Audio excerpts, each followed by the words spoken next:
Assalamualaikum warahmatullahi wabarakatuh. Saya Suprapti.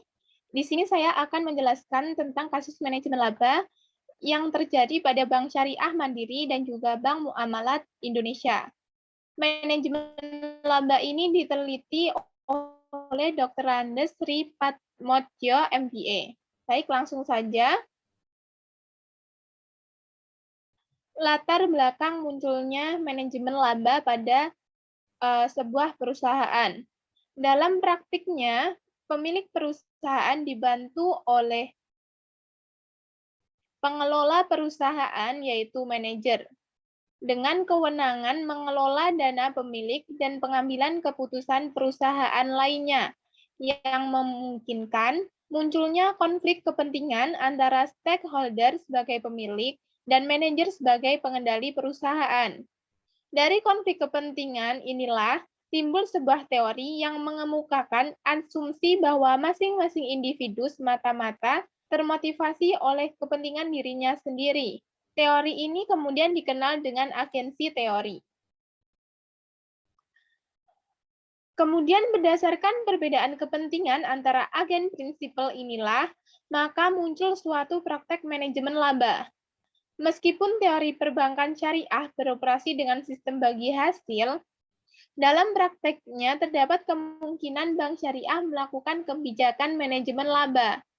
Salah satu kebijakan manajemen laba yang dilakukan adalah smoothening of profit and loss sharing deposit return, yaitu dengan cara memberikan insentif berupa return kepada investment account holder yang menyamai market rate sebagai backmaker-nya.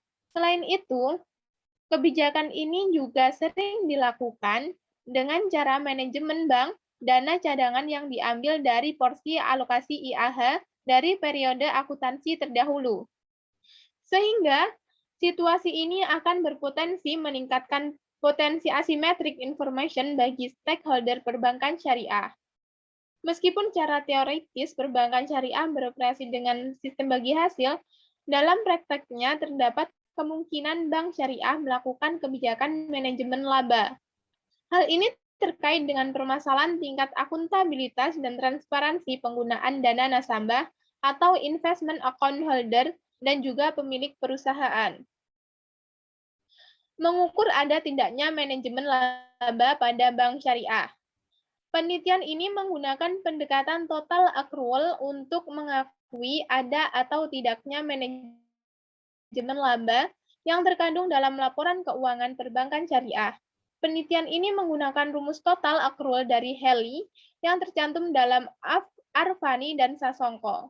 Dengan tabel total accrual model Haley, dapat diketahui bahwa perbankan syariah, yaitu Bank Syariah Mandiri dan Bank Muamalah Indonesia, melakukan pengaturan laba. Hal ini dapat dilihat dari nilai total accrual yang positif dan juga negatif.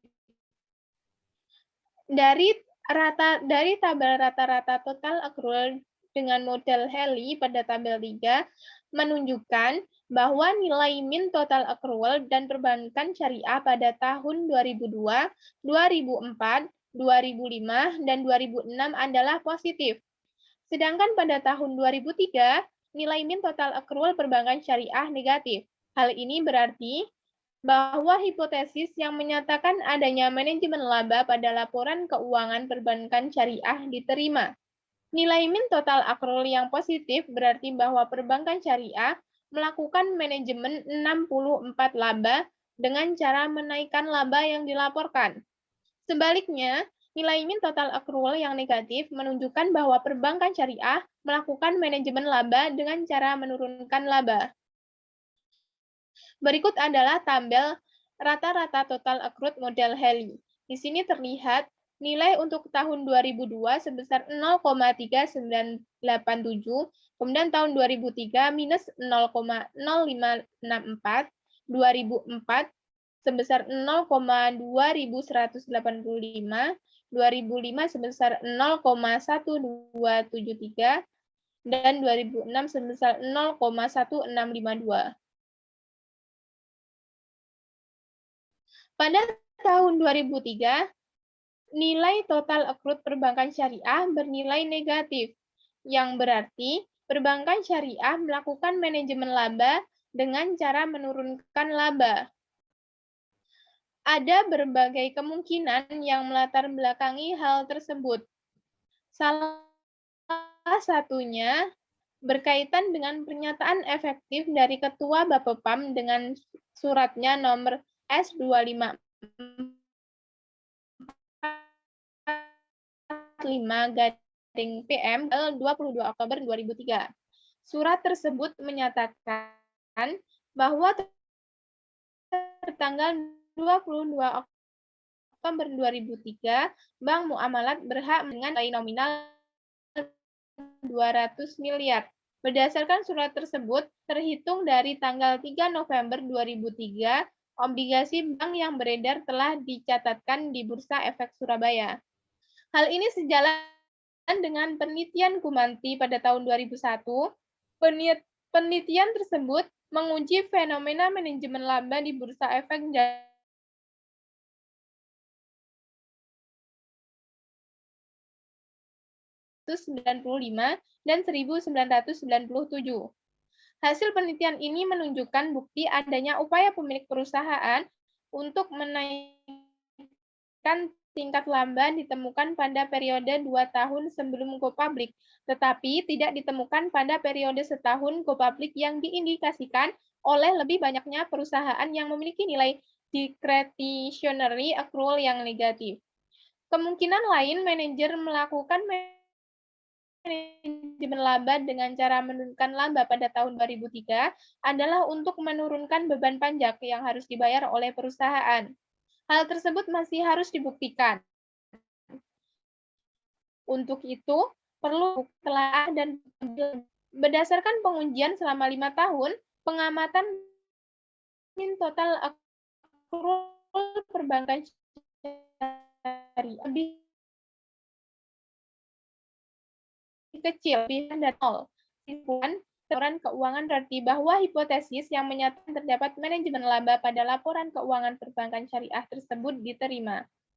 Dari hasil eksplorasi, ditemukan bahwa pada perbankan, manajemen laba sering dilakukan melalui pergeseran kolektibilitas. Sebagai contoh, apabila terdapat nasabah yang berpindah kolektibilitas dari kolektibilitas 3 ke kolektibilitas 2, maka bank tidak langsung memindahkan nasabah tersebut ke kolektibilitas 2. Dalam hal ini, bank akan menghitung mana yang lebih besar antara jumlah pendapatan yang akan diakui dengan jumlah penyisian kerugian yang harus dibentuk karena adanya perpindahan kolektibilitas tersebut. Pada saat nasabah berada di kolektibilitas 2, bank harus membebankan penyisian kerugian sebesar 5% dari sisa pokok dan bank akan mengakui pendapatan yang masuk. Sedangkan apabila nasabah berada di kolektibilitas 3, bank tidak wajib membebankan penyisian kerugian. Pendapatan yang diperoleh dari nasabah pada kolektibilitas 3 tidak dapat diakui sebagai pendapatan, tapi masuk akun rekening administratif di luar neraca atau balance 66 sheet. Apabila jumlah pendapatan lebih besar, bank akan memindahkan kolektibilitas nasabah tersebut dari kolektibilitas 3 ke kolektibilitas 2. Sebaliknya, jika jumlah penyisian kerugian lebih besar, maka nasabah akan tetap dibiarkan di kolektibilitas 3. Kesimpulan dari penelitian ini adalah berdasarkan pengujian-pengujian yang telah dilakukan selama periode pengamatan, dapat disimpulkan bahwa pada laporan keuangan perbankan syariah terdapat praktik manajemen laba. Hal ini dibuktikan dengan hasil perhitungan rata-rata total accrual selama 5 tahun pengamatan yang bernilai positif dan juga negatif.